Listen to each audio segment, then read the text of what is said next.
Welcome to this episode of the Enabled Podcast. I'm your host, Simon Order. Great to have your company. On the Enabled Podcast, we talk all things, all abilities, inclusion, diversity, and the most important thing, accessibility. Our goal is to bring you the stories of lived experience, the amazing projects, the trials, the tribulations, and much more from the All Abilities Enabled community.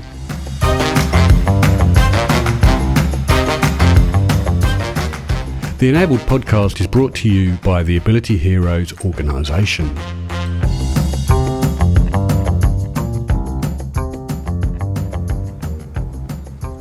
We're sitting with Dr Scott Hollier in his office at the Centre for Accessibility Australia, here in Belmont, Western Australia. Scott is the CEO at the Centre for Accessibility. He specialises in the field of digital accessibility and digital inclusion. He holds a PhD in Internet Studies, and he also holds academic positions at Edith Cowan University and the University of South Australia. He's also an invited expert for the W3C Accessible Platform Architecture as Research Questions Task Force. Scott has a lived experience of disability as a person who is legally blind, so he has a professional and personal understanding of the importance of accessibility. So it's really good to see you again, Scott. We've met a few times before and done some work before, but this is such a great opportunity to get you to tell our listeners of the Enable podcast a bit more about your journey. So I'm going to start off and I'm going to ask you, maybe you can take us through your personal journey of being diagnosed with a vision disability and share with our listeners how that experience has shaped your perspective on life, education, and ultimately your approach to employment. So to share a little bit about my journey, I have the eye condition retinitis pigmentosa, and I was diagnosed when I was 5. For my parents, it was a difficult time. They're both now retired but were primary school teachers, and so really valued the importance of education. They started to first notice that perhaps I had a vision impairment when my mum dropped a brown 2-cent coin on our 1970s brown vinyl floor. And as a small child, I'd feel around to pick up the coin instead of just reaching for it. And this is one of the first things that twigged that perhaps I had a vision impairment. From there, they realised I couldn't see very much at night, and they went and took me to a specialist. And the first specialist said, look, your son's got this eye condition, he'll go blind, there's nothing you can do, and it's quite likely he'll have to go to a special school. And so, again, my parents being educators, that was a particularly hard thing to hear, and also that my employment prospects would be quite bleak. So my parents were really concerned about this because of the value of education, and took me to another specialist. And the second specialist said, look, we don't know what the future holds, how about we just take it as it comes? Your son still has some vision, he'll have some form of vision for some time, so let's just work with what's there and see where things go. And it's fair to say I've never been more thankful for that second opinion.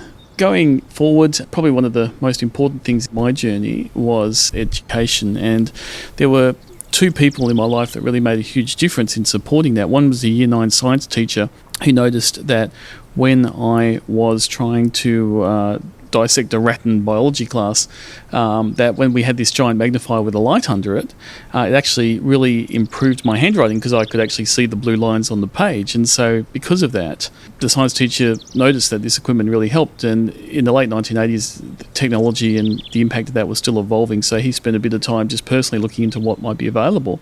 And through his own initiative, connected my family to a whole variety of services, which made a huge difference. Thanks to a large part of his support, I managed to then get through high school and got to uni, did computing at Curtin University. Things got off to a little bit of a tricky start, partly because of accessibility issues and partly because I discovered that calculus was not my strong point. A lot of trouble with that hardcore maths. So at the end of that semester, I got a phone call and my mum said, oh, Scott, there's an Associate Professor Steve Narcassel for you on the phone. And I went, oh, that's probably not good news, because around campus our course coordinator was just referred to himself as Steve or even Uncle Steve. So the fact that he was using his full title on the phone meant that something was probably not great. I hesitantly picked up the phone as a 17-year-old. Steve had said, oh look, I've got good news and bad news for you, Scott. And I went, oh, well, what's the good news? And he said, well, the good news is you passed most of your subjects, but calculus didn't go so well. And he said, I know there were some accessibility challenges as well, so how about we sit down together and work out what we can do to support your education. Again, thanks to him taking the time to provide that support, I was able to ultimately finish that degree. And I do believe that if he hadn't intervened, I probably would have failed maths twice, would have continued running into accessibility challenges, and ultimately not completed the studies. And there were also some great equity staff at Curtin that provided a lot of support as well. So again, having people at the right place at the right time made a huge difference to my ability to complete my education, and that in turn really helped on the employment front. One thing in terms of getting a job, and I think one of the hardest things for people with disability, is trying to get that first job. And just about everyone I've talked to that has lived experience of disability does run into those challenges in trying to get employment. And my story was quite similar. I'd finished my uni studies, but every time I would make interview, I just really struggled to actually get the job. And I would offer to a potential employer when I made interview that I did have a vision impairment. It wasn't as obvious at that point. I could get around in the daytime without a cane. But I thought it was important, personally, to let future employer know that I did have this vision impairment. I do respect that for people this is a very personal decision, and I fully respect people who do or don't disclose. It's important people can make that choice. But for me, I really wanted to let people know that I did have this condition. But what happened is that I would mention that, people would say, well, can you drive? And I'd say no, and then ultimately that would be the end of the interview. And this happened dozens of times. There was a shortage of IT people in the mid-90s, so I'd make interview often but just couldn't quite get the job. And after this happened time and time again, I realised that it was necessary to try to figure out how to address that. When I got another opportunity, and this time it was for a help desk position, I was a little bit more prepared. And when I was asked the question about driving, they said, you'll probably need to go and help people with their computer at their house. What are you going to do? This time I was a bit more prepared. And I said, well, look, if you need me to go anywhere, I can get a taxi, I can get a bus, someone can probably help me, but you'll never have to worry about that. I will always guarantee that I can get to that place and do the job. And not only did I actually get that job, but in those 2 years I was in that position, never once did I have to go anywhere.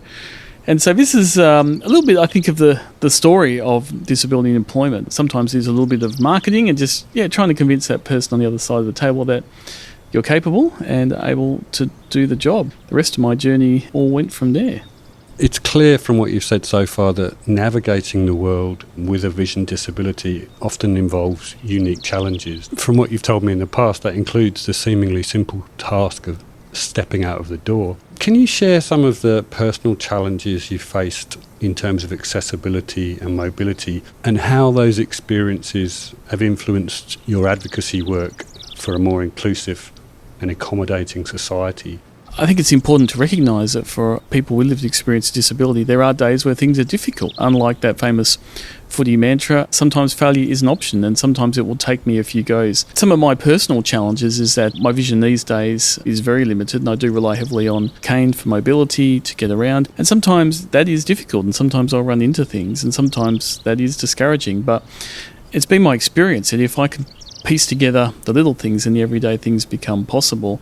For example, if I can get the courage to hop into a taxi, I can try and figure out the next step when I get out of the taxi. And if I'm travelling interstate, as I do a fair bit for my work, if I can get the courage to get into the taxi, then when I get to the airport, I can tap around the airport and someone will usually scoop me up and help me get to the plane. And then, you solve that part of the problem and then you go on. And I do find it difficult, for example, asking strangers to help me find a toilet and things like that. But if I can work through that and overcome those things, then the big things become possible. And I've been very fortunate in my journey for that, and that's really opened up the doors for me to be able to do a lot of travel. I've been fortunate to get to every continent.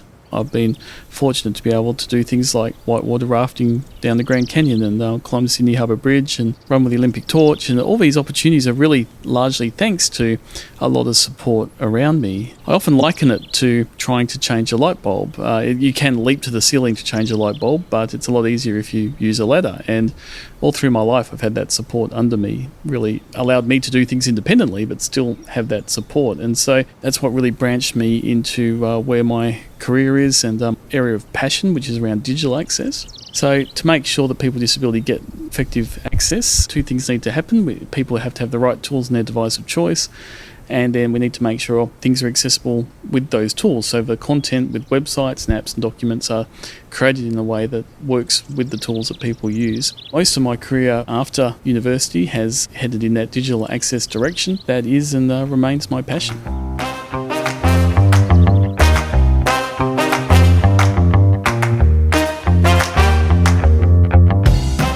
You're listening to the Enabled Podcast, brought to you by the Ability Heroes organisation. Today we're talking with Dr Scott Hollier about his journey of lived experience and his advocacy work for digital inclusion. I asked Scott about how advancements in technology have enhanced digital accessibility for those with a vision impairment.